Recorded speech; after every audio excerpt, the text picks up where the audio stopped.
Welcome student, this is your civics class 8, chapter 1. The word state is often used in this chapter. This does not refer to state governments.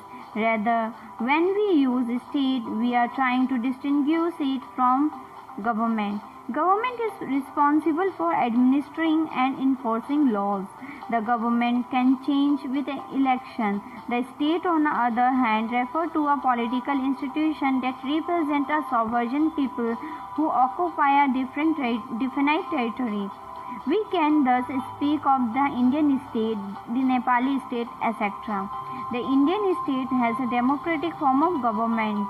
The government is one part of the state. The state refers to more than just the government and cannot be used interchangeably with it.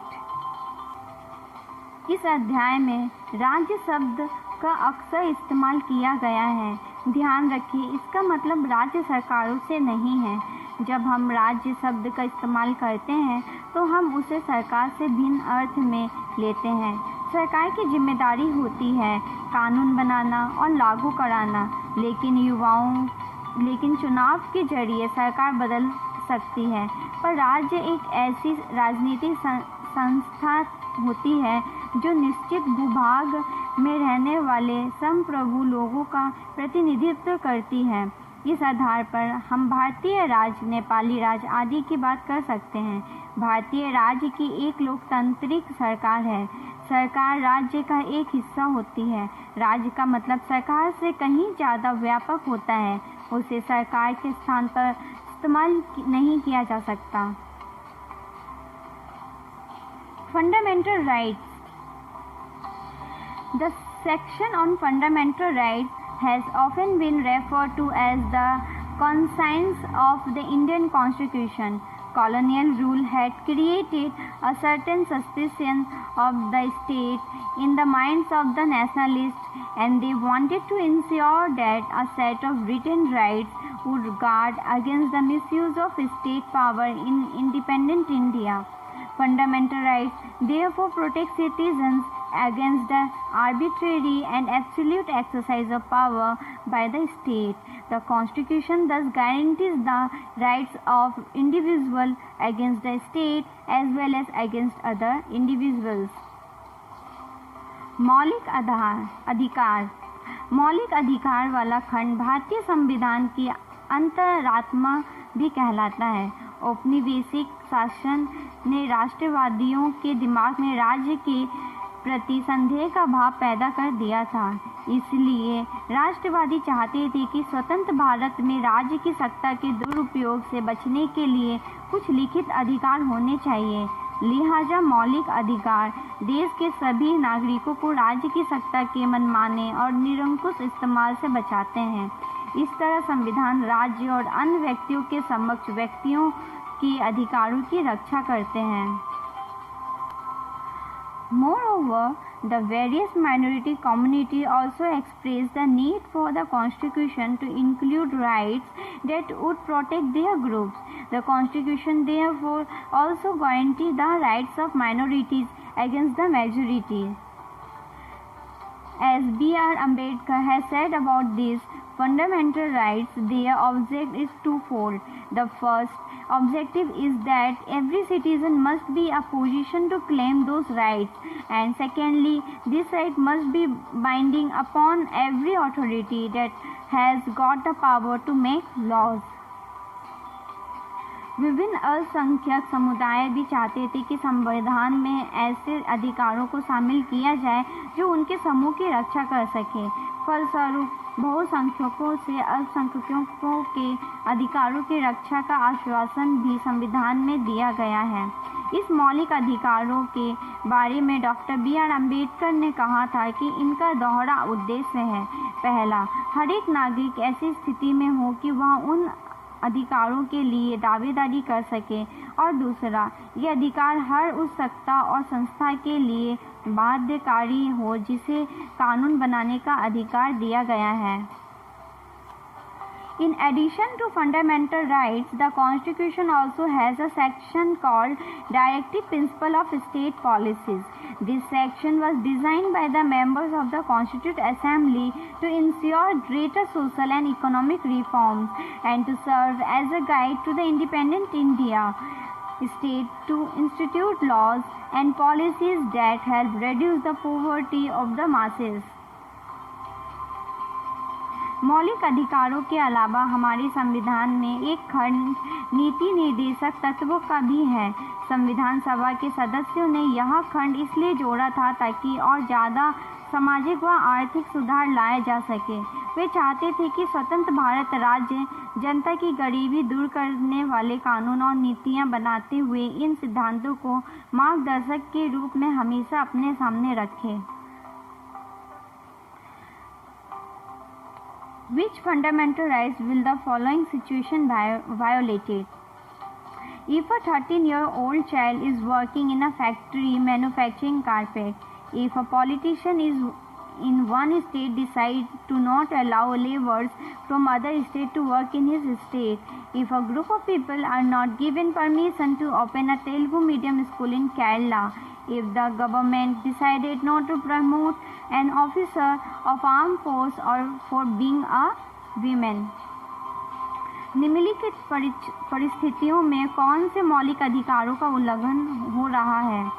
यदि 13 साल का एक बच्चा कालीन के कारखानों में मजदूरी करता है, यदि किसी राज्य का कोई नेता दूसरे राज्य के लोगों को अपने राज्य में काम करने से रोकता है, यदि किसी जनसमूह को राजस्थान में तेलुगु माध्यम का स्कूल खोलने की अनुमति नहीं दी जाती है, यदि सरकार सशस्त्र बलों में कार्यरत किसी अधिकारी को इसलिए पदोन्नति नहीं दे रही है क्योंकि वह अधिकारी महिला है।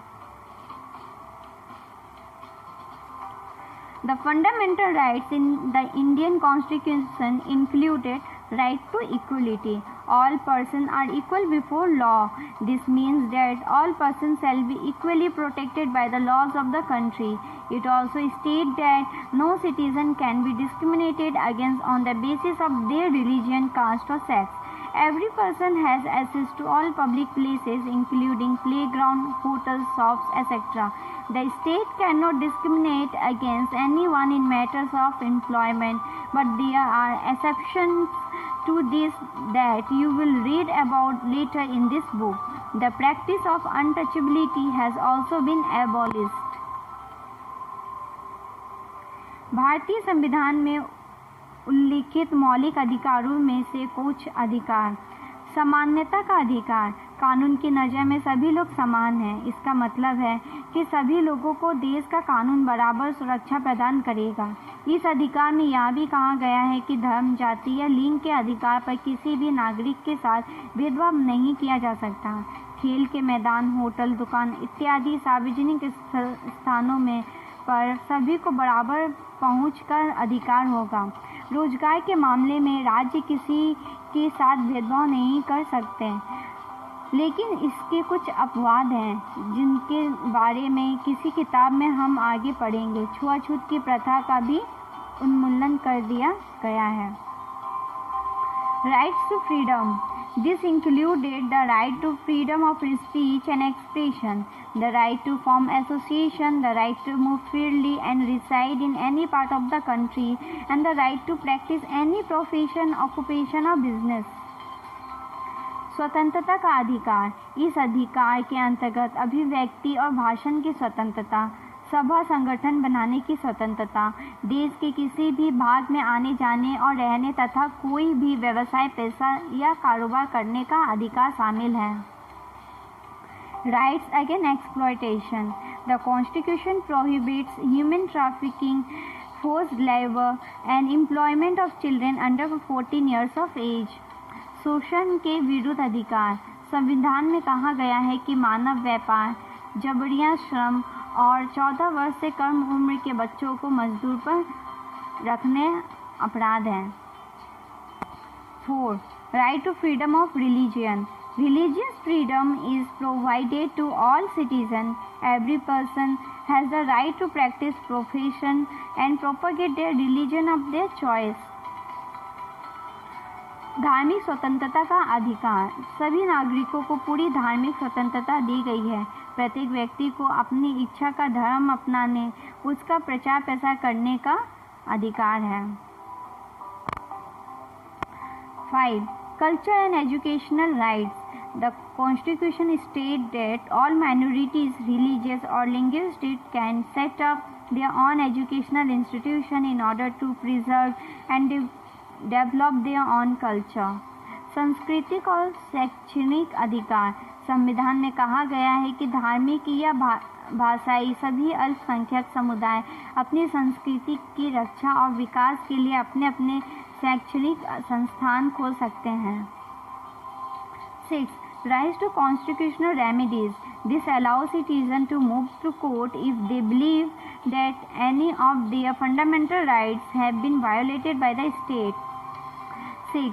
संवैधानिक उपचार का अधिकार। यदि किसी नागरिक को लगता है कि राज्य द्वारा उसकी किसी मौलिक अधिकार का उल्लंघन हुआ है, तो इस अधिकार का सहारा लेकर वह अदालत में जा सकता है। This is the end of this video. We will continue this chapter in next video. Your homework is read the fundamental rights, page number 14. Thank you.